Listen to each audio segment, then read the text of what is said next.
Hi, good evening. My name is Jay Rothman. I am the host of the show. Welcome to Real Men, Real Talk Live.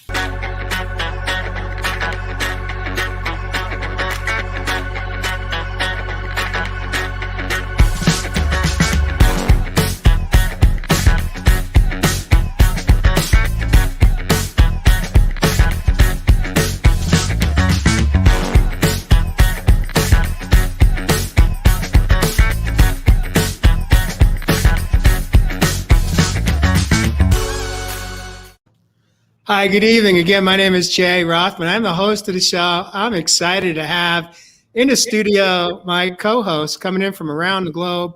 We have Evislov Heath in the upper corner, known as the Delta Trap lifestyle man of the land from down under. He calls Australia home. Evislov Heath, welcome to the studio. We have Jeff Asano mixing it up tonight. We have him coming in the lower left corner. He's coming in from Nashville, Tennessee. He calls home today.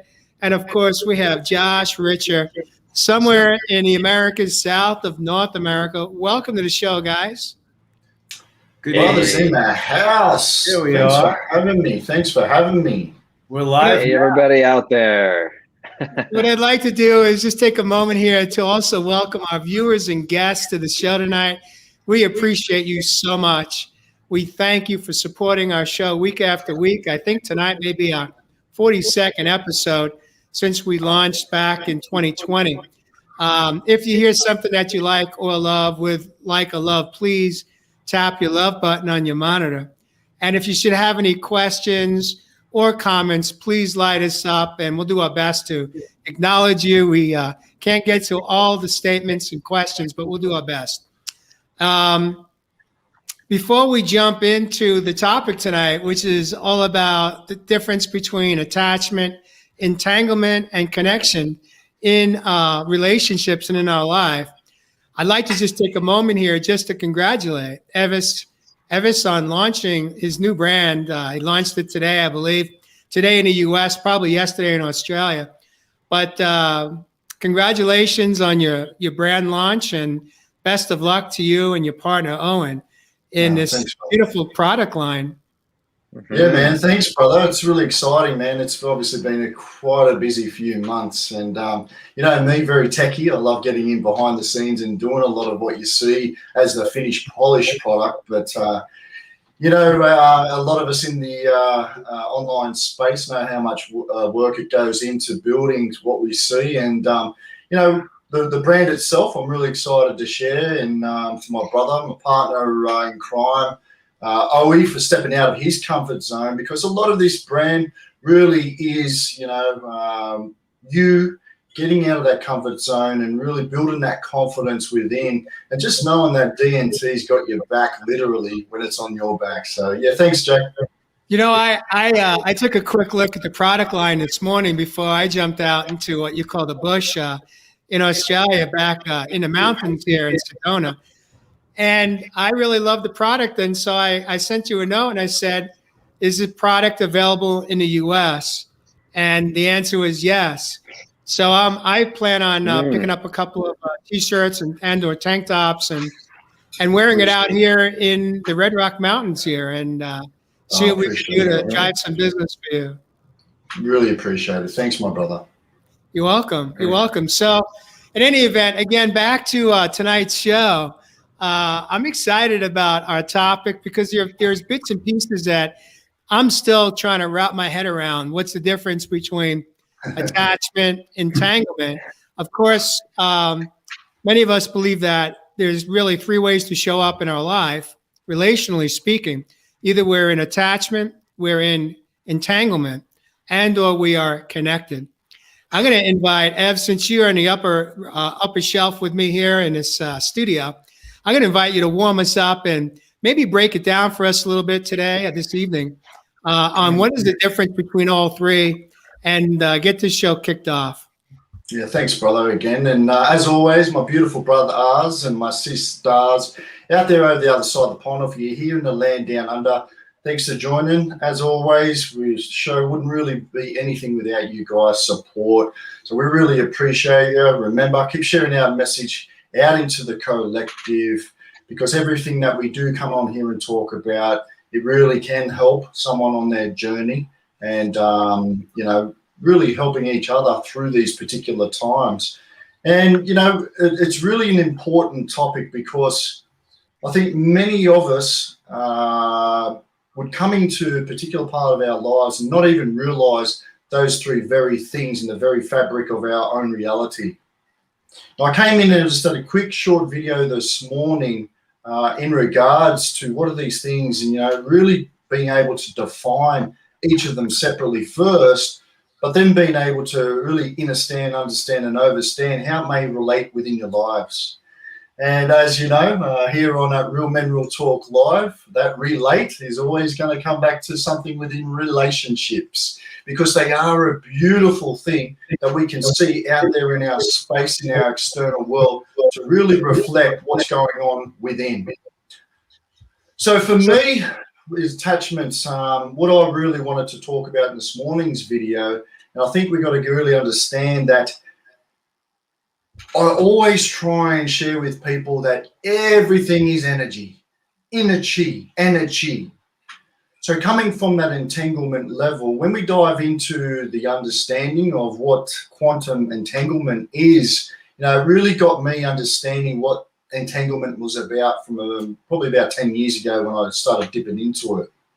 On that energetic level, these crazy scientists, they were doing tests of things that they call electrons, and what they basically found, to cut a long story short, was if you did something with this particular electron on one part of the world, over there on the other side of the pond, if you moved its sister or brother electron, no matter how you moved or how you manipulated this particular electron here, right on real time, over on the other side of the planet, the other electron would have behaved exactly the same.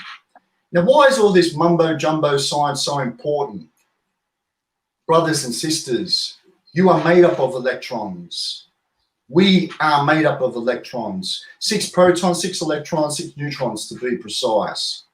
So from an entanglement level, on that quantum level, what we've got to start to understand is that when we become entangled with particularly someone that may be within our lives, in a relationship, those people, places, things that are outside of ourselves, we've got to understand that we can become intertwined. Now, what I tried to talk about on the video this morning was, if we could imagine entanglement of two things intertwining around each other, like some of your sisters or brothers out there that may do a braid in a hair. So when we intertwine these things, what happens is both of these energies are affected by each other's behaviors. So I hope I'm making sense so far. I know this can get very, very sticky, but stay with me. Because when we start to become intertwined, what really holds that very fabric of that entanglement down are those beautiful things we call emotions. Now, for 42 shows, like my brother Jay Rothman talked about, we've been talking about this emotional intelligence within our lives. So from my point of view, when we start to really understand what that entanglement is, that we can become entangled with people, places, and things within our lives from an emotional point of view, from those thoughts that create those emotions and vice versa, then, my brothers and sisters, we become or can become attached with things. So when we start becoming attached and entangled within particular relationships, it can become gooey, because people will stay in a relationship that may appear beautiful from the outside, just like that intertwining of that very braid or that vine out in nature looks great from the outside, but are you being real with yourself in that relationship? Are you able to be yourself within that relationship? Or are you entangled in someone else's other negative emotions? You see, this is all about balance, my brothers and sisters. Positive, negative. Understanding the emotional side between what may begin us entangled in the first place, to be able to hopefully release some of that intertwining and some of that attachment within our lives, to hopefully create freedom through connection. So this shit gets deep, man, and I hope I gave you a little bit of sense just about my interpretation of all of that. I'm good. Energy, my brothers and That was sisters. amazing. Think of energy. Josh, what did you make of what Ev said, and well, what do you make of this whole idea of the difference between attachment, entanglement, and Yeah. the other part of that I'm going to hit you with too, Josh, is it just people that we attach to and entangle to? Is it possible that we get hooked on places and things as well? And maybe we can kind of break that down a little bit. Well, if something or someone becomes the source of your happiness or your supposed happiness, then yes, you become entangled in that object, because anything that object or person does, you are now, just like Ed was saying, one particle does something on one side of the earth, it affects the other. So if you are so engrossed in a person or thing or object for your happiness, then that object changes, it's going to affect you. And now you are entangled. So as every show, it all comes back to love of self and the balance within the self. And I'm sure we're going to dive super deep into that. But yeah, Jay, to answer your question, it is not just people. It is absolutely can be objects or things. Anything that we believe outside of ourselves is causing us pain or happiness, and we are relying on that object or person to change our emotional state. Yeah, definitely. For sure. It's always about looking. Our attachments are all of our attachments are to outside of ourselves, and our attachments are based upon our conditioning and programming.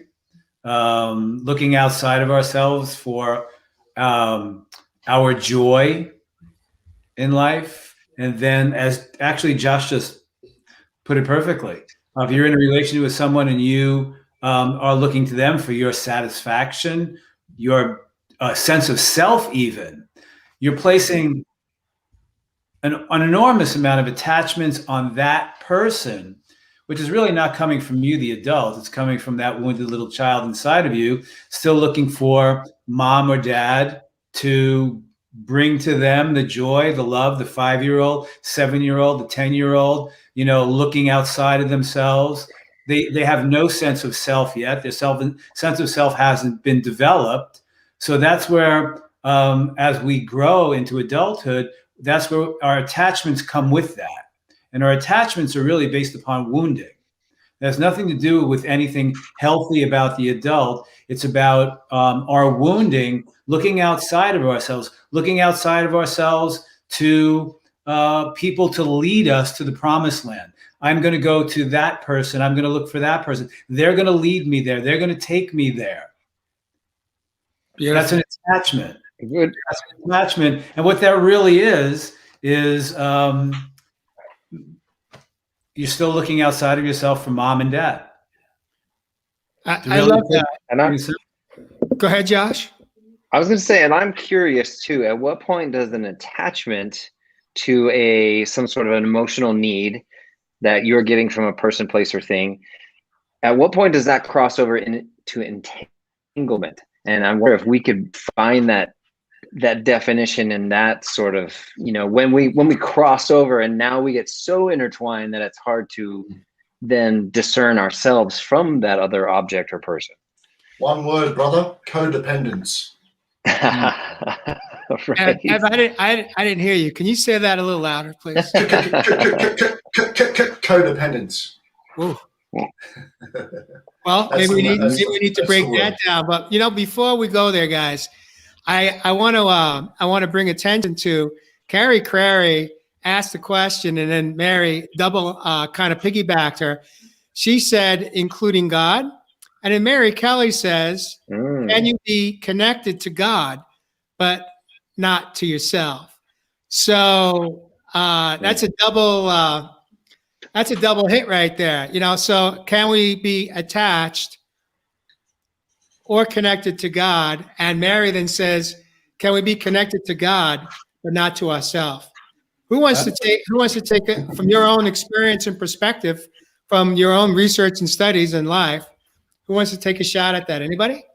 First, I'd want to know what Carrie's This could get deep. To answer a question like that, it's about finding out that person, or in this case, Carrie's definition of God. That's it, Jeff. That's it, Jeff. What's your definition of God before we even go further in this conversation? Because I look at it as the source of all good, source of everything. It's an energy. If you're looking at God as something else, it's about that. And to me, it's, from my definition, it's pretty hard to get attached to that. Jillian says only if you see God as being outside of ourselves. We're going deep. We're going real deep, as Ev would say here. Ooh, deep. Carrie, and of course, Carrie says beautifully so, God is the creator and is love. I'm going to take a stab at it because here's what's coming forward for me in this moment, is that I think it's possible that we can attach and or get entangled with anything or anybody. And what I mean by that is that if it becomes almost like an obsession and a distraction and takes us out of being present in the moment, because we're always obsessing or thinking or focused on that individual, place, or thing, then it's an attachment or entanglement. So for example, as simple as last night, we were down south in the city, and so we ate dinner out. Otherwise, we would have been eating way too late. That's not healthy for us. So we made a choice to have dinner out. And we're sitting in this huge restaurant, and Mary says, take a look around at the tables. What do you see? What do you see at each table that's most people are doing?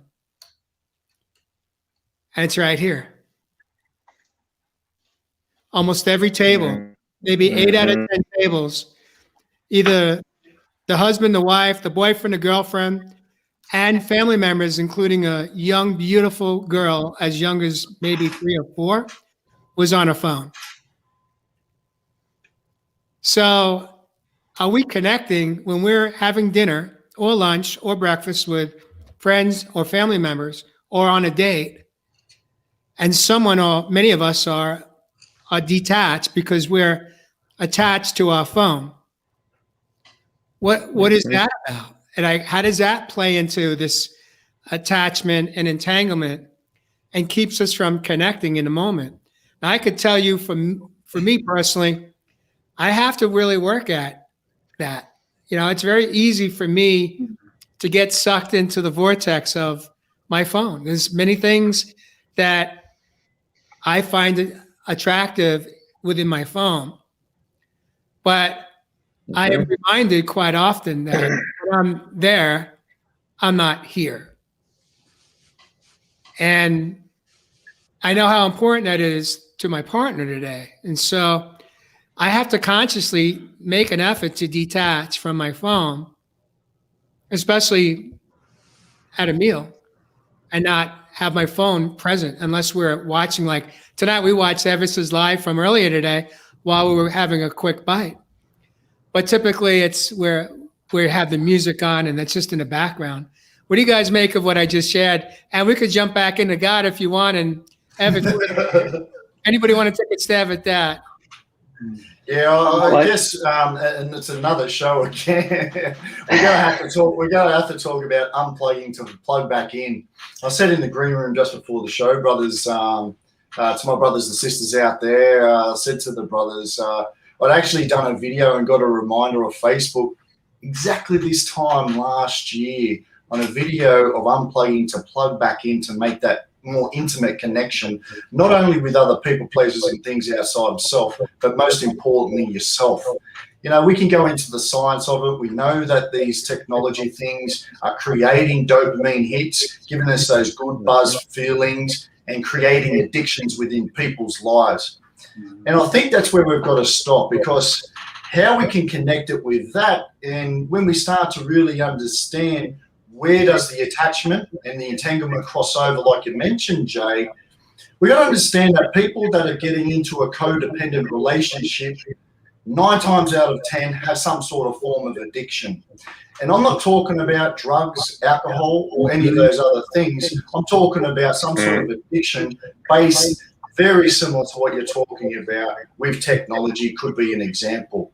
So we've got to really understand and really have this awareness of self before we even go out to these places or environments that are triggering these addictions like technology. You start to learn a little bit about how you tick and how you talk and how your nervous system is really fired up. Because, yeah, brother, I see it all the time here in the land down under, and it's no different, I'm sure, over across the other side of the pond. So, yeah, brother. I wanted to go there so bad too, Ev, because Jay, when you were talking, I was like, what is the definition of addiction and or codependency? You are basically looking outside yourself for something to change your state. There you go. That's all you're doing in addiction and in codependency. Both are, I mean, intertwined, and so is this entanglement that we're talking about. Is you are looking outside yourself for something to change your state, your emotional state, rather than looking within, where we have our true power, where our true essence is, and where we are, where we don't need, and then we can detach from any need through the whole world. Then we are self-sufficient. We can supply. We become our own power station, where we're not drawing from anything else. We are creating and generating our own inner love, inner standing, as Ev always says, and our inner peace. And we don't need anything outside of us to get that anymore. Yeah. Love that, Josh. Yeah, I just saw Jay, you popped up with Jillian just put up there, which is exactly where I wanted to go. She must be reading. But well, she's all the way in Scotland. We're all connected. My electrons and her electrons must be on the same wavelength right now, Ev.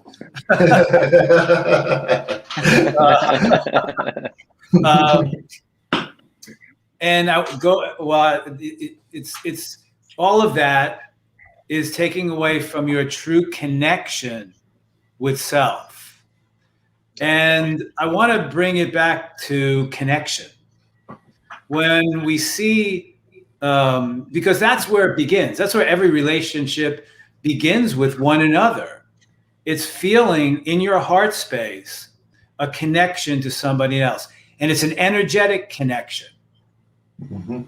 And opening up your heart space to that connection with someone else, that connection with your family, that connection with your friends, that connection with your brother, that connection with your sister. And the thing about it is, in this world, and I'll raise my hand to this, and I bet you all of us here can raise our hand, that connection, that heart connection, that frightens the shit out of people. Mm-hmm. So what do we do when that happens? We find distractions from the connection with someone else, because that connection is bringing up so much stuff inside of us to feel, to be connected with someone else. Now, what you're really distracting yourself from is not that person. You're distracting yourself from all of the feelings that's coming up that the connection stimulates. Yeah, brother. Jeff, what do you think? If that's a freaking powerful statement you just shared. There's the breakdown. So I'm going to invite you to tell us more. What is it that we're fearing in connecting with other people that basically, if I may paraphrase what I heard you say, is we go to self-sabotage. We'd rather self-sabotage and disconnect and numb ourselves out outside of the relationship and be present in the relationship. What the heck is wrong with us? I don't know, Jay, you just said what I was going to say.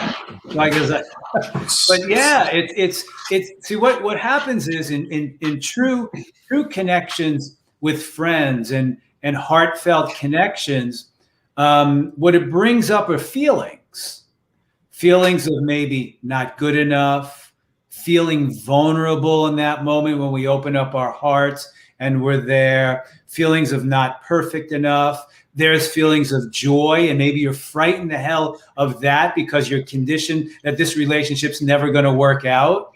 I can keep going. So these feelings come up, and then we have to connect with someone. And there's so many other ways of disconnecting with our energy. Picking up your cell phone is just one way of doing it. Talking a lot. Constantly talking a lot, which is when you're deflecting it all. The true test in all of this, and I ask everybody out there to do it with someone. It's a great exercise to do. What's that? Try an open eye meditation with someone where you can't speak for 2 minutes. 2 minutes. It's a big one, Jeff. And you're quiet, looking at each other for 2 minutes, or even try it for 30 seconds. And see where you are with a connection to somebody who you care about, and sit and do that and see what happens within you and what comes up when you're staring in another person's eye for 30 seconds and go to a minute. What comes up inside of you? What do you feel like doing? Running away because you're frightened of the intimacy that's coming up. And we've lost that in this society. It brings me back. What popped into my head with cell phones is that when I was growing up, my mother would say, "No TV at dinner," which is what she was saying is no distractions. We're going to sit here as a family, no TV to distract us. And now it's, put away your phone. So that's what all of this is. They're distractions from a connection that you have here. And Jeff, I can tell you right now, if I had done the eye exercise with you before my awakening, I'd have been scared to death that you would have seen the truth in me that I wasn't worthy and I wasn't enough. Yep. That's what I would run from. That's what I would pick up the phone to hide. That's what I would do anything for you that you wouldn't discover that. Josh, a really, really good friend of mine 20 years ago, and we had it was the most amazing energetic connection in my life, and this is 20 years ago, and we were growing up and working on ourselves, and so she grabbed me one night and she says, "Sit here, quiet," because I have a tendency to talk, which is my arm's length, keeping you at arm's length. And she grabbed my hands and she says, "Look in my eyes and stay there." And I thought I was going to suffocate. I literally thought I was going to suffocate. The fear, the feelings, the energy. My body was quivering, and she just smiled and looked at me, and when I wanted to run away, she grabbed my hands even tighter, and then I lost it. I cried so hard because it was so frightening. But I looked across and I said, "That's what I want." But it wasn't even in me, and I was not even anywhere near energetically, emotionally, to even sit in that moment, in that quietness, without distracting myself from me, from what was going on in me. And what she was doing, and this is the key in all of this, folks, is she sat there, not holding a space for me. She recognized what I was doing and going through. So she just sat there and held the space with me. So all of that can come up, and all of that, and every everything that came up, and she just smiled and said, and she made it all of a sudden. It said, "See, I'm not running away. You're safe. You're safe to feel all of that. You're safe to be exactly where you are, and you don't have to run away from me or run away from this connection and run away from the energy here that's love." It was massive. So it's not about it's holding the space for another, not for another, with another. And I love that, Jeff. I want to just take a moment I want to acknowledge and honor both you, Jeff Asano, and Josh in this moment. That's why we do this show. This is Real Men, Real Talk. And both of you just showed up. You both, Josh, you admitted, like you said, like if Jeff had dared me to connect with him eye to eye prior to you hitting your rock bottom, before your awakening, you couldn't have done it. You wouldn't have done it. You would have done everything to avoid that. Yep. That's you being brutally honest and vulnerable. I love you for that, Josh. Magic. And Jeff, for you to get emotional in this moment, share this story. This is an example of how we as men need to show up in all of our relationships. I remember for close to 40 years, I was chasing that dream in corporate America. Now, you want to talk about being freaking detached? The only thing I cared about was closing a sale and a transaction. All of my relationships with my clients were transactional relationships, meaning there was a financial transaction that took place. I didn't care about them. Honestly, I didn't. I didn't care to know anything about their families, their personal life. All I cared about was closing a sale and moving on to the next deal. That's how I showed up. That's my truth. And it wasn't until I awoke. And I remember being with a client, him and his wife, own lots of restaurants in Southern California. And I remember sitting there because now I'm awakened and I'm still in my old business, but it's the new version of me. It's me. It's me. And at some point in the business meeting, we got into something personal. And I got emotional. And I sat there and I cried. And the husband was very uncomfortable. His wife, who's his partner, who's also my client, opened up and cried with me. We connected.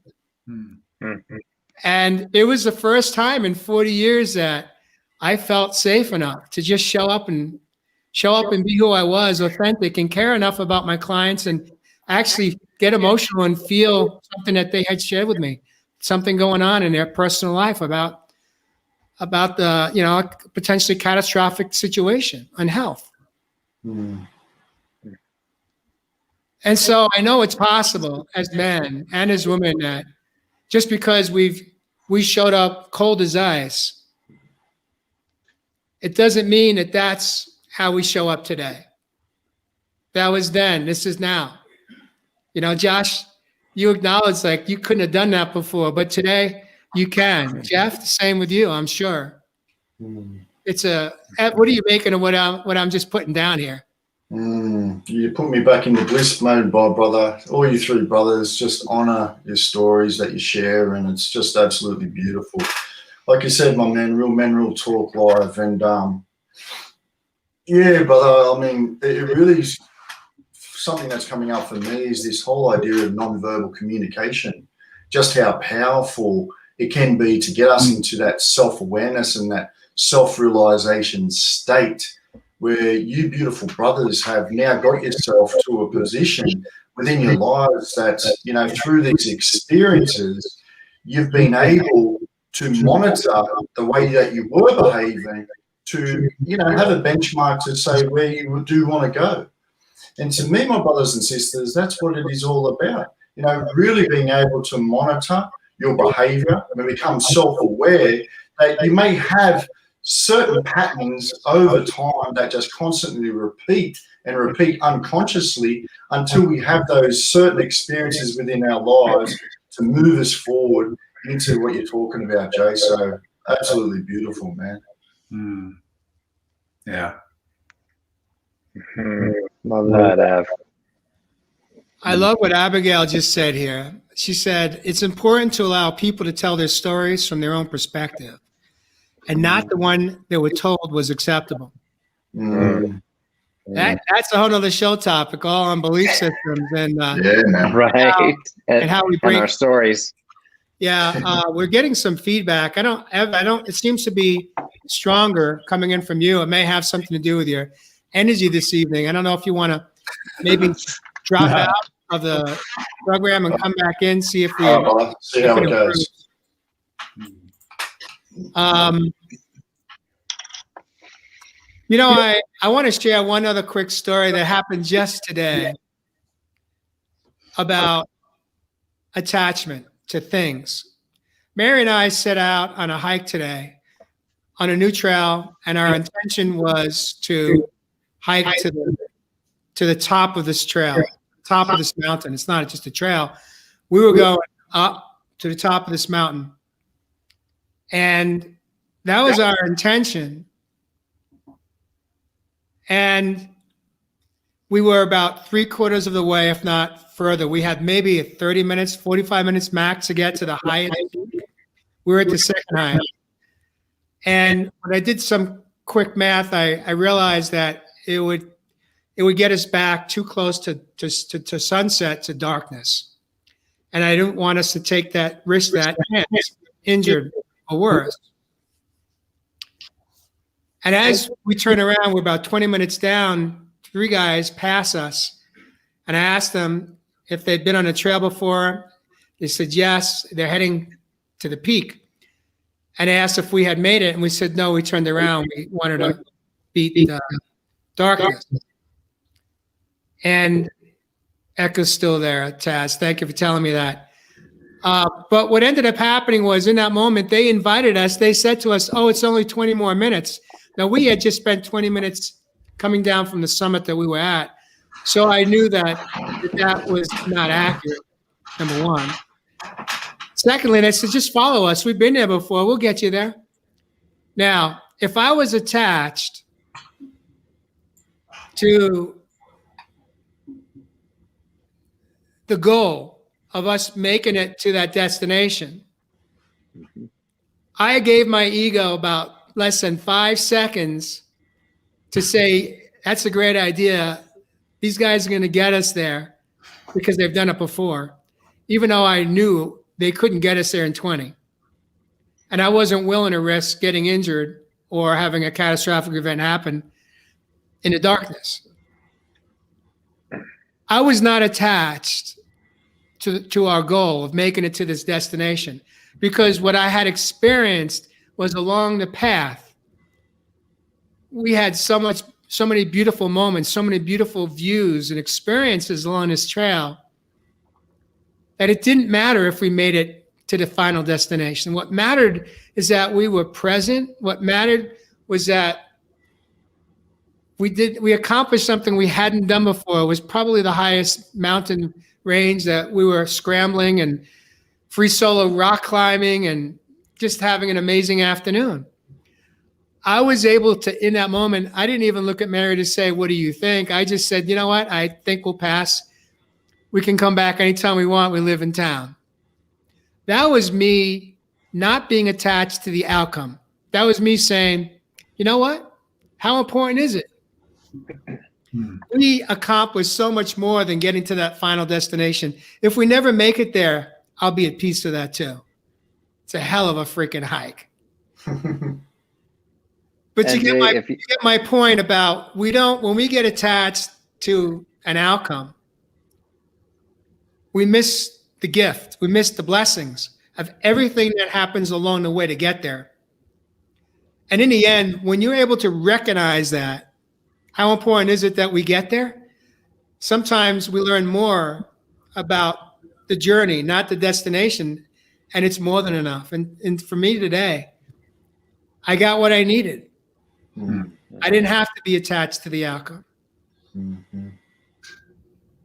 Mhm. Beautiful. It's like going in, yeah, it's like going into a relationship and you've known somebody for one day and all of a sudden you have what you want the outcome of that relationship to be, whatever it is, you know, a love relationship, a business relationship, friendship. If you have this, if outcome of what you think this relation should be based upon your conditioning and programming, as opposed to allowing the relationship to become what it will become as the two of you agree and connect and say, let's have a relationship, but we're not sure what that is yet at all. It will present itself, but it's, as Jay just said it, folks. Irregardless if we reached the top of that summit, we already had a wonderful journey to where we were. That's it, folks. Yeah, that's Now it. Now we can go into our 2 minutes each. And that Well, before we go there, Jeff, I want to acknowledge Gillian coming in from Scotland. She says, I like to abandon cleaning a house halfway just to prove to myself I am not attached to completing the job. Yes, I love that, Julian. I'm with you, sister. I'm not going to clean any more than 50%. I'm done. I'm out. Because right? I mean, now, all kidding aside, were you kidding, Jillian, or are you being serious with us? I think that's a joke. And Jay, I want to say, but you made a point. What's that, Josh? There was an entire television series called "I Shouldn't Be Alive," based on that exact decision moment that have you guys ever watched that one? No. It's basically like people went hiking in shorts and a t-shirt and they thought it was gonna be like a day hike thing, and then they ended up trying to make it to the top and they ended up staying out there 3 nights in freezing cold rain, and one of them died. Like, anyways, it turns awful. I think the numbers are 1 out of every 10.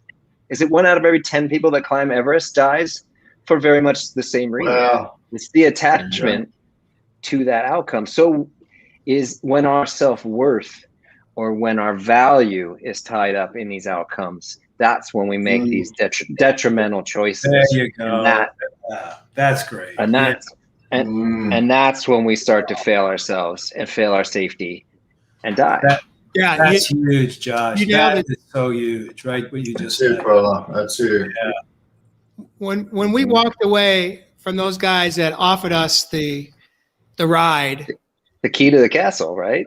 I said to Mary, I said, here's the difference today. In the past, I would have said, let's go. And that would have been my ego making a decision because I was hooked on something called adrenaline. I was an adrenaline junkie in my life. And for me, it would have been more about the rush of, can I make it there and get back to the trailhead before dark? Now, I did just a very little research on this particular mountain, Carrie Crary. It is, some call it Capitol Butte. Mainstream know it as Thunder Mountain. But what I understood in this moment today was that I choose to not live in adrenaline anymore. I don't want to have that rush. Because what that did for me was it was that hormonal transaction that flooded my body. And it was actually causing me to be in fight or flight. And the last thing I wanted to do was be on that freaking mountain in fight or flight, rushing to get down before dark with that adrenaline going. I'd much rather live in serenity today, calm, ease, stillness. Even when we're at this incredible height and Mary's like, wow, my legs are really impacted right now. I'm feeling the energy of the vortex. And for her, that means that her legs get a little wobbly like Jello. And but it was such a beautiful moment when we are able to see and acknowledge the growth that we have made in our lives and the different choices that we make today than we would have made a year ago or 2 years ago or 5 years ago, having that awareness was more powerful to me than getting to that highest peak. Mm. Because in that moment, then we could go to gratitude. We could still be in that walkabout, in that bush, in that forest, on that trail, on that mountain, and be in gratitude for how far we have come, and just acknowledging that. And that was another moment where Mary and I were able to connect in a very intimate way, just through conversation. So, what are you making of that, Josh, Richard? So I was just, as you were finishing that, it just hit me that some less aware person would have walked away from that mountain today thinking it was a failure. Yeah. Yeah. Yep. Yep. And you walked away with all the beautiful, grateful gifts.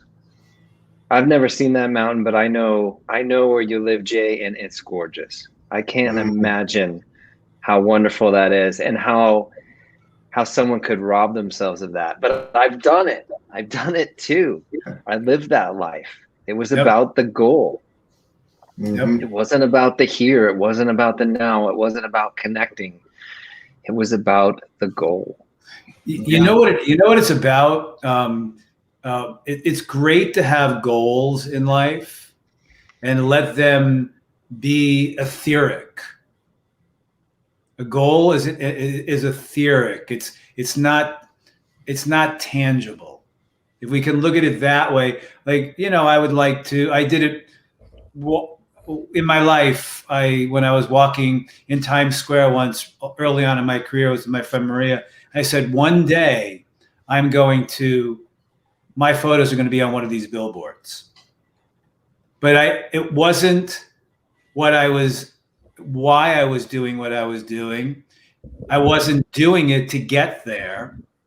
I just said, one day that's going to happen.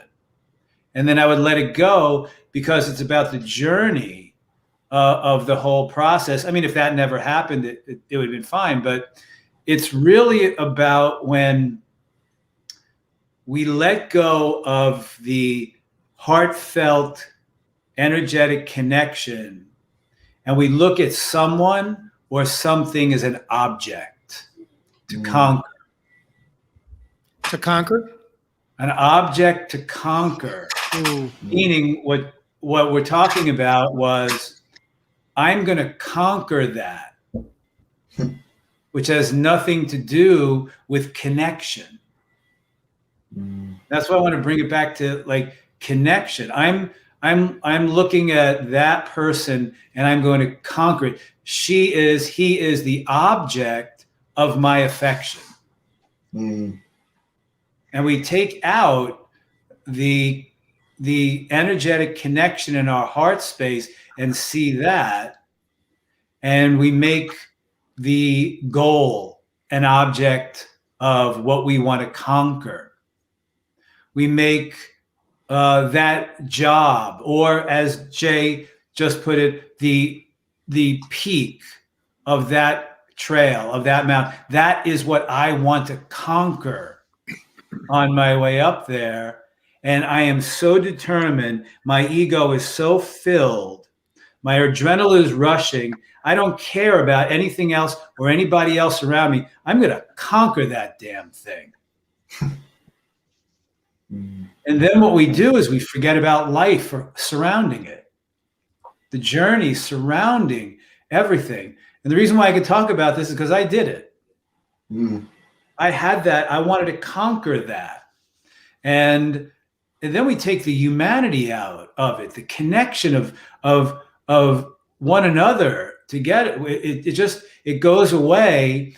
And then all of a sudden, when we start getting into that place, that's when all the feelings come up, and that's when our attachments come out, and then getting entangled. Because what we're getting entangled in is not the other person. We're just getting entangled in with our attachments and our energy and our wounding. And we're so entangled in all of this that has nothing to do with Evis, Jay, or Josh.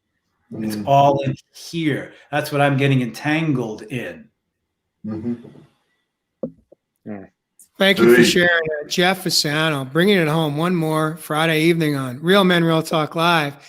As we are coming up about 11 minutes before the hour, hard to believe, before we go into our final segment of Magical Musical Chairs, I want to ask you guys, I want to invite you to maybe give us some ideas on how can we break the cycle? How can we break the chain to attachments and entanglement so that we are no longer living in bondage? Because really, that's what, when we talk about attachment and entanglement, if you think you're not tied up, if you think you're not in bondage to that outcome, to that relationship, to that expectation,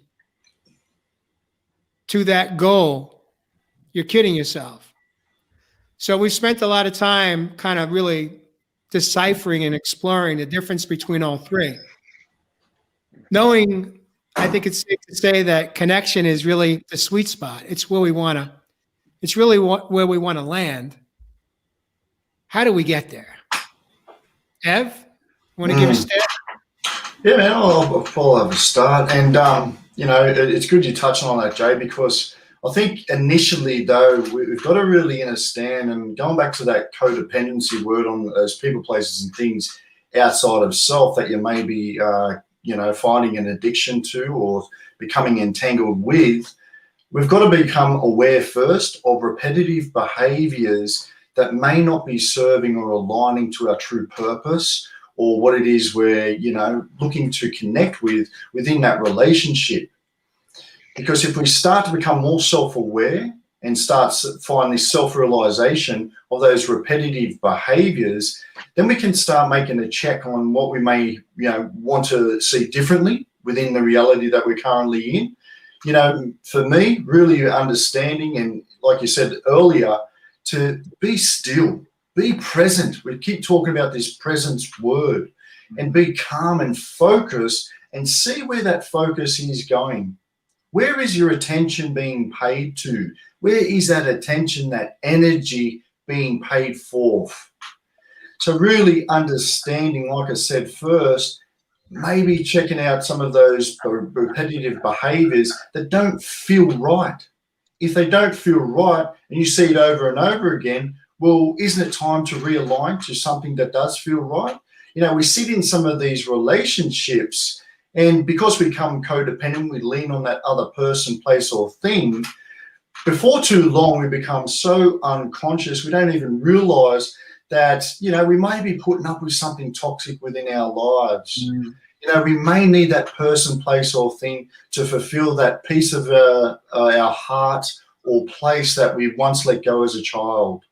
So it really does come down to these deeper things, but being still and aware within our environment that we're currently in. Beautiful.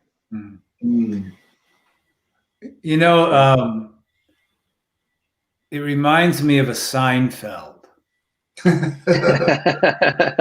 and one of the wonderful things about that show, it was very metaphysical.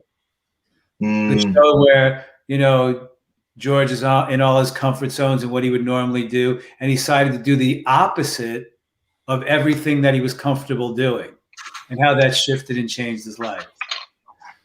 But there was one episode where Jerry was dating this woman and she hated George. That fueled him so much that his whole focus was getting her to like him. And nothing mattered outside of him.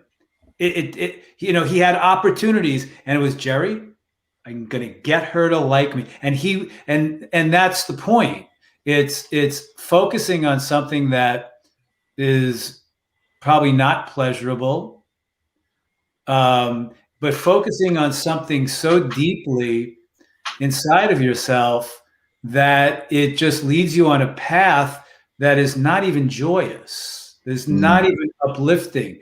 It's just, it's a focus of trying to get somewhere for the sake of the ego wanting to get somewhere, and like I said before, to conquer something, as opposed to connection. Beautiful, Jeff. And nurturing. You find, I saw, Jay, you popped up something from someone, how do we get to connection? Initially, the connection's there. Think about your life. Think about the people, some of the people that are in your life now, maybe somebody who you're really close to. That connection was there from the very beginning. And odds are that both of you knew it and felt it. And you felt the connection. And as I said earlier, what happens is you feel that connection, and then that connection is divine. If we want to go back to God, that connection is a divine soul connection that you have with someone. And then when that's there, that's when you're triggered. You can get triggered. That's when feelings come up. That's when things start to come up. And that's when we go into our minds, into our conditioning. And that's when the attachments come out and everything.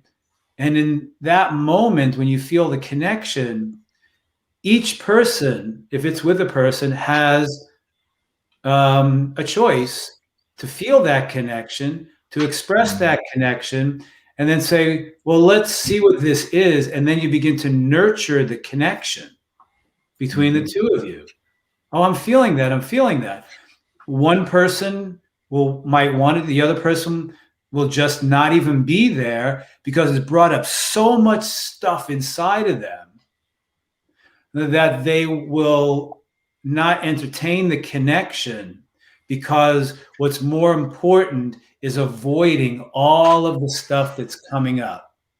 So they say, no, I can't handle that. I can't handle you. But what can't you handle? You can't, it's not about you can't handle what the connection that we have. What you can't handle is all your programming and conditioning and wounding that's coming up, which is the amazing part of the friggin' connection.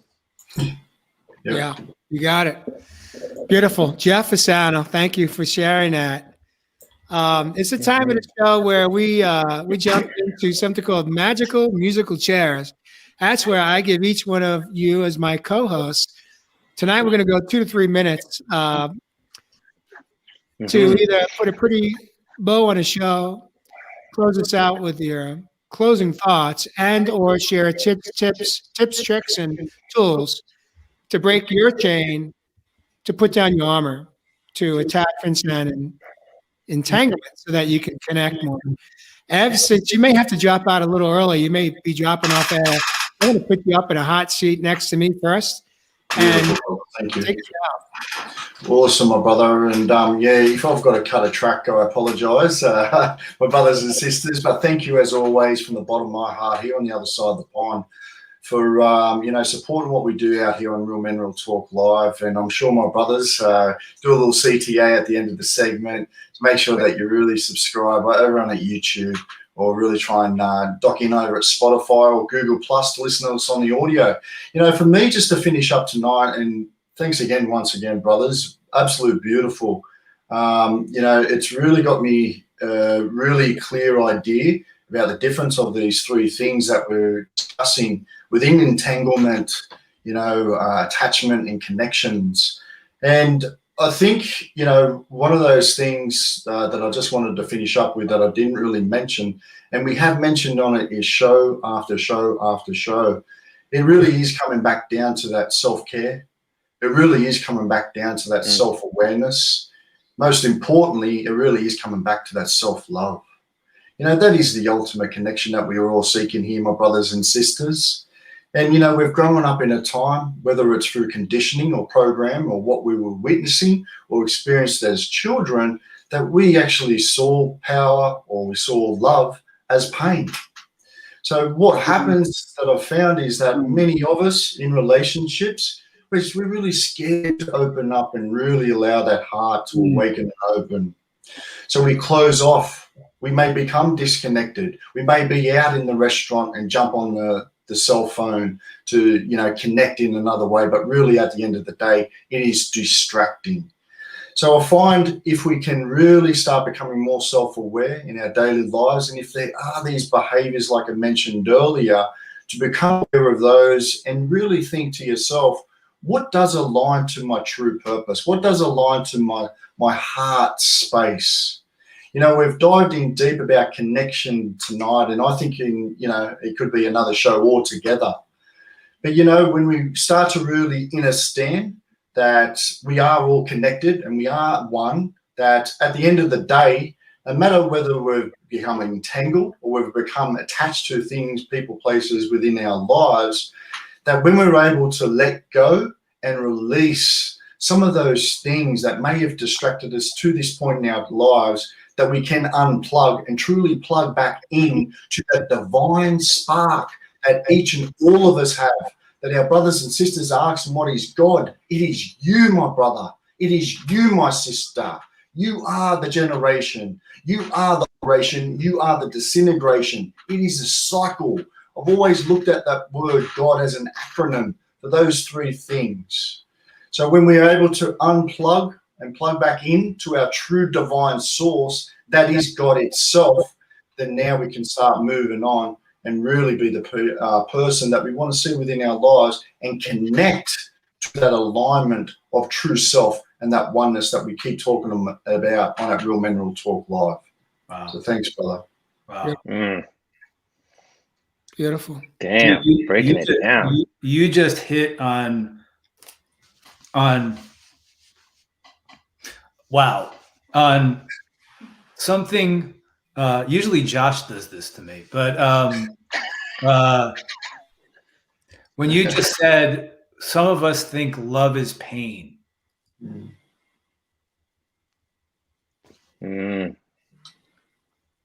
Damn.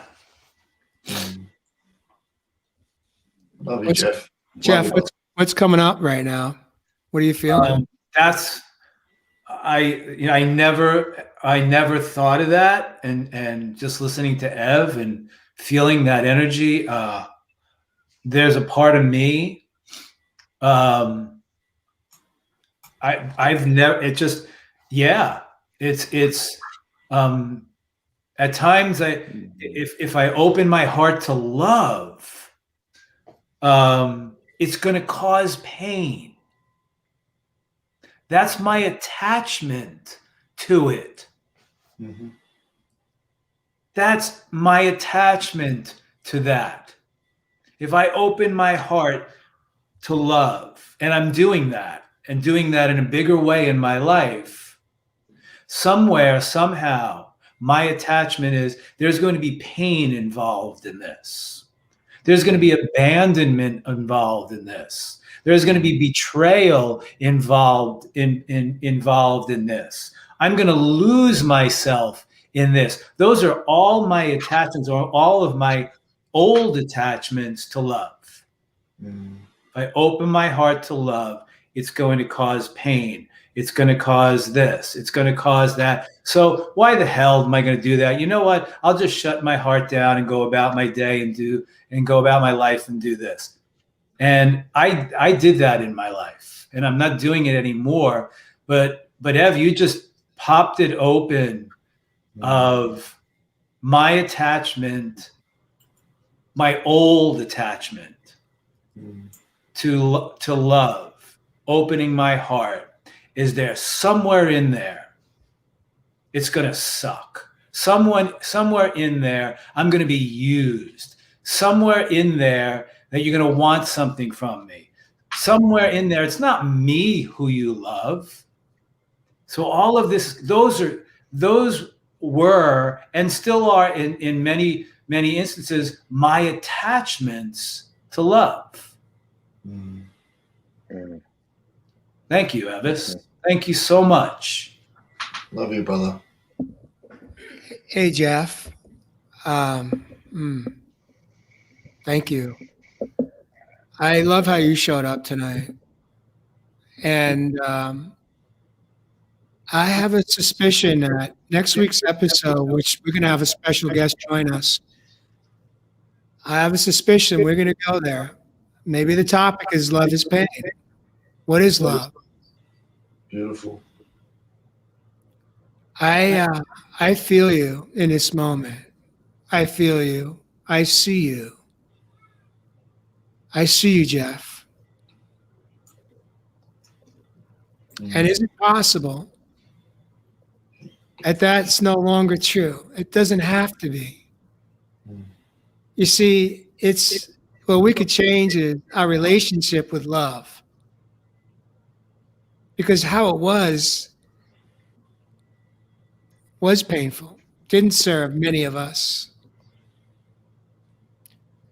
But it doesn't mean that that's how it has to be for whatever time we have left.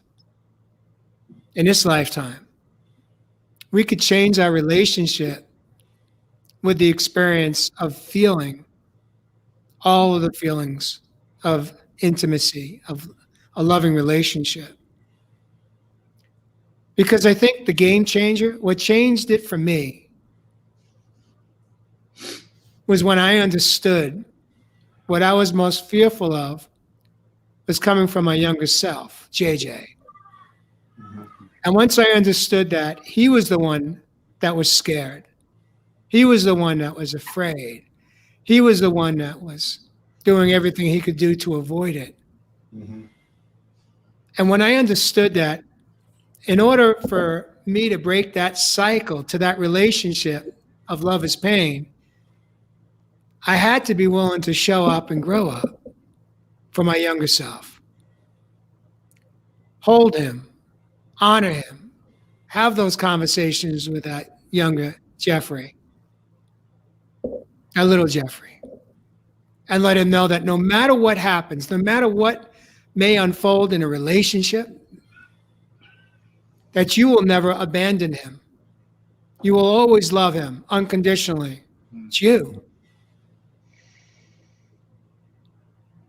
And when we understand that we can change the outcome and we can honor those feelings for ourselves, for our younger self,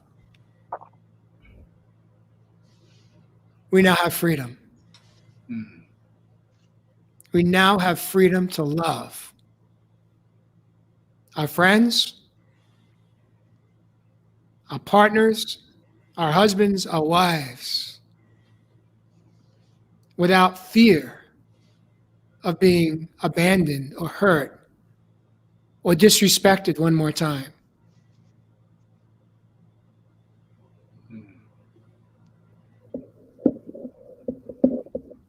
And so I felt I wanted to share that with you, Jeff, because you deserve to be loved. Yeah, brother. And if you didn't know it, you are loved by so many people. Mm-hmm. Right here in this room, in this studio right now, you got nothing but love coming from Evis and Josh and myself. You know why? Because of how you show up. Yeah, man. I love you, Jeff Fasano. Thank you, Jay. Love you, Jeff.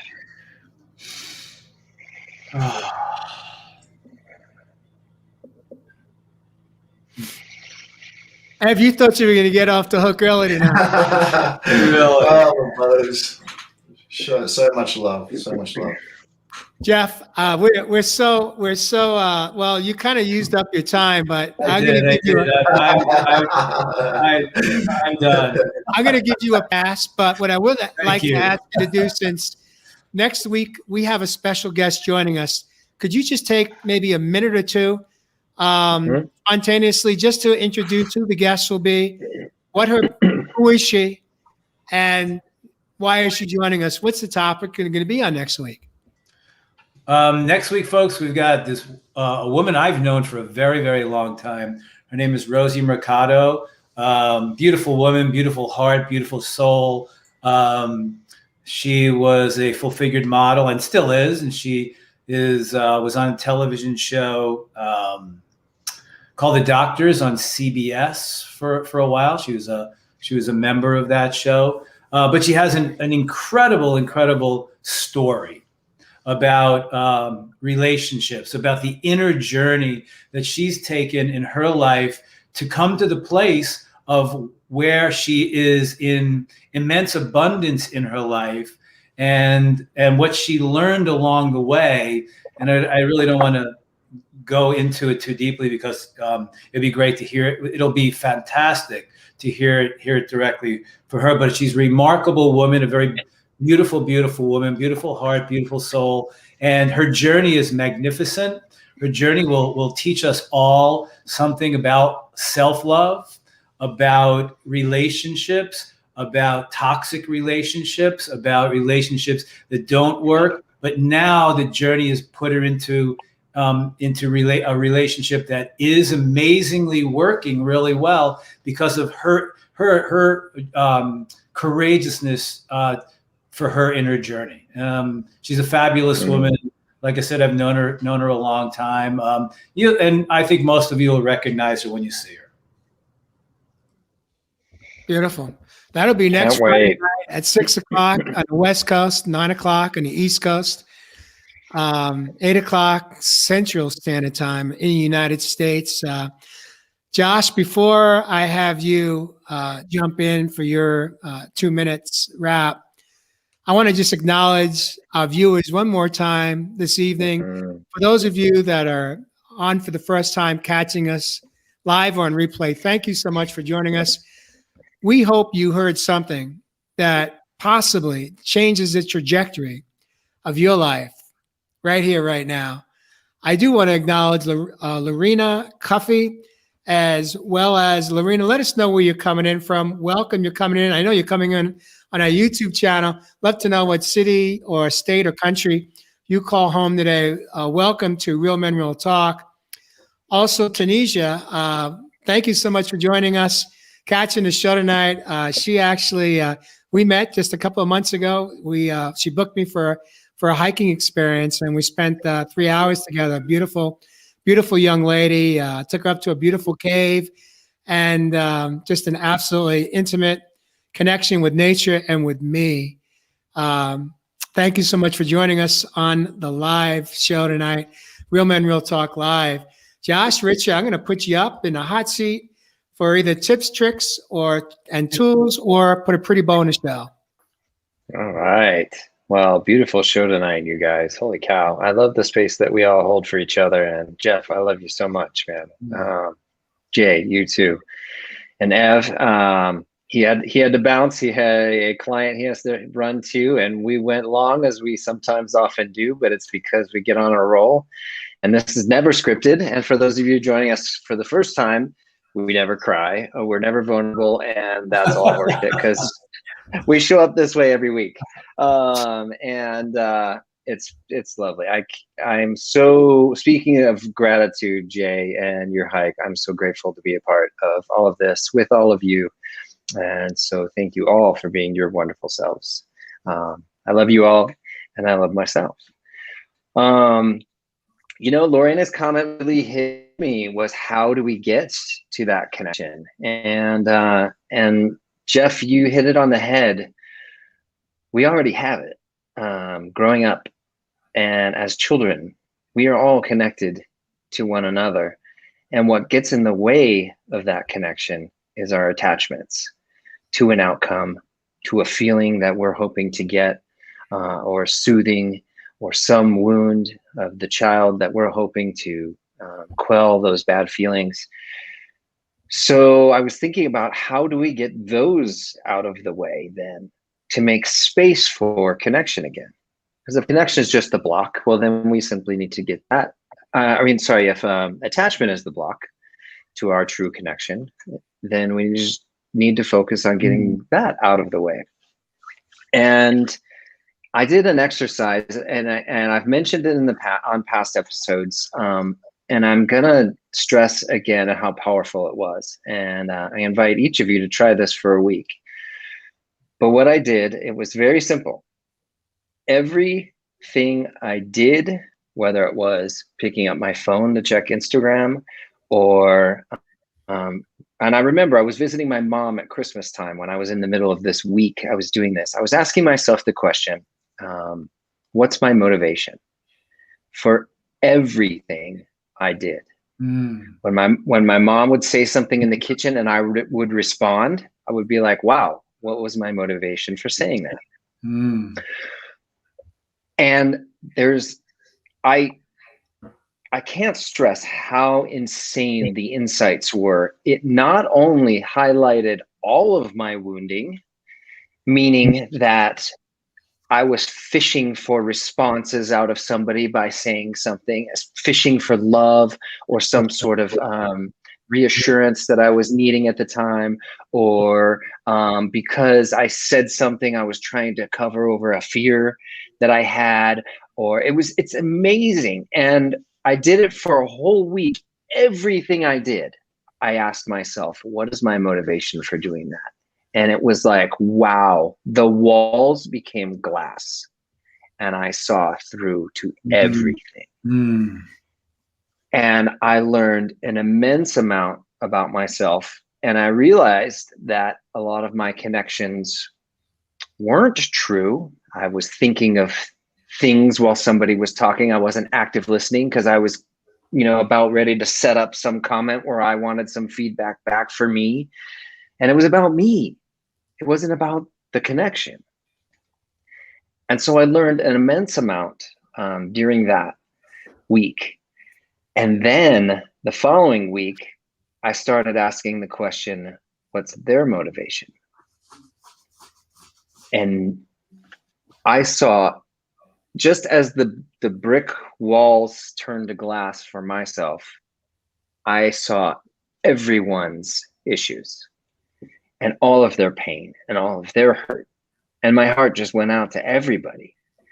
It's amazing how we're all just hiding. Hiding our wounds and trying to feel better in life. And believe me, I drank my wounds away and I numbed my wounds away. I was a professional at hiding. And there was no connection in that whatsoever. The more I drank, the further I got away from everybody, including myself. So to truly connect, we're already connected. We're already, every single one of us, so deeply connected on this earth, in this lifetime, together here on this rock. The only living rock that we know in our entire universe and possibly galaxies out there. We're all here together now. The only thing we have to put aside is our attachments. And just love one another for all the beautifulness and our wounding that we are. We're all just trying to heal, learn, and grow.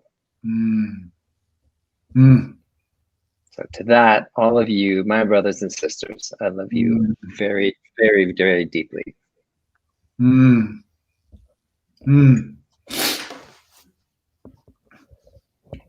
Beautiful, Josh.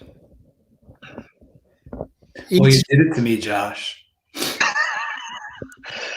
Even after the Ev, I still got you.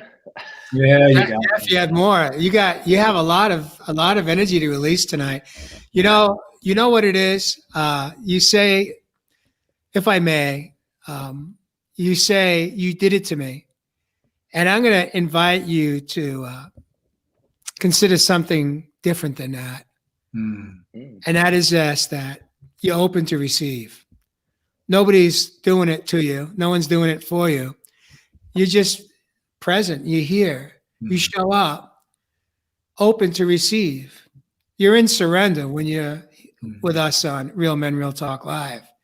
Every single week, you show up in surrender mode, ready to receive. And that's why you get the gift. You get the gifts of one of the gifts of the show. And those that choose not to show up and receive, it's because they're afraid. They're afraid of how it may feel to feel. But you're right, Josh. We truly We're born connected. We're connected to the umbilical cord. And it's the first action step that's taken. Somebody cuts that cord. But the next thing that happens after they clean the newborn up is they normally, if everything's okay, they place the newborn on top of the mother. So that we can be reconnected to mom, to the woman that birthed us. And then somewhere along the line, along the way, in our early years, things happen. And we get disconnected. Many of us do, for many different reasons. And then we spend the rest of our life either running from it because we're fearful of what may happen. Love is pain.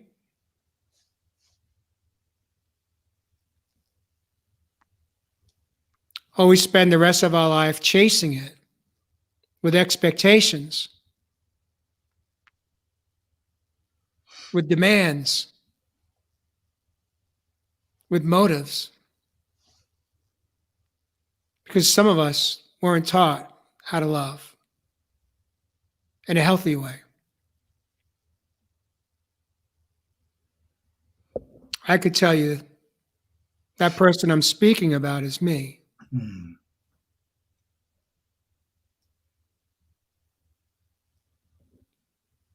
What it took for me to begin my own journey of coming home, I refer to them as the 4 A's: awareness, accountability,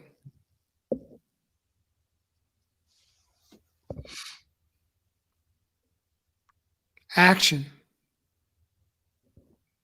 There's 3. I got a mind blank on a 4th. But there's also the 3 C's. It takes courage, it takes clarity, and it takes commitment.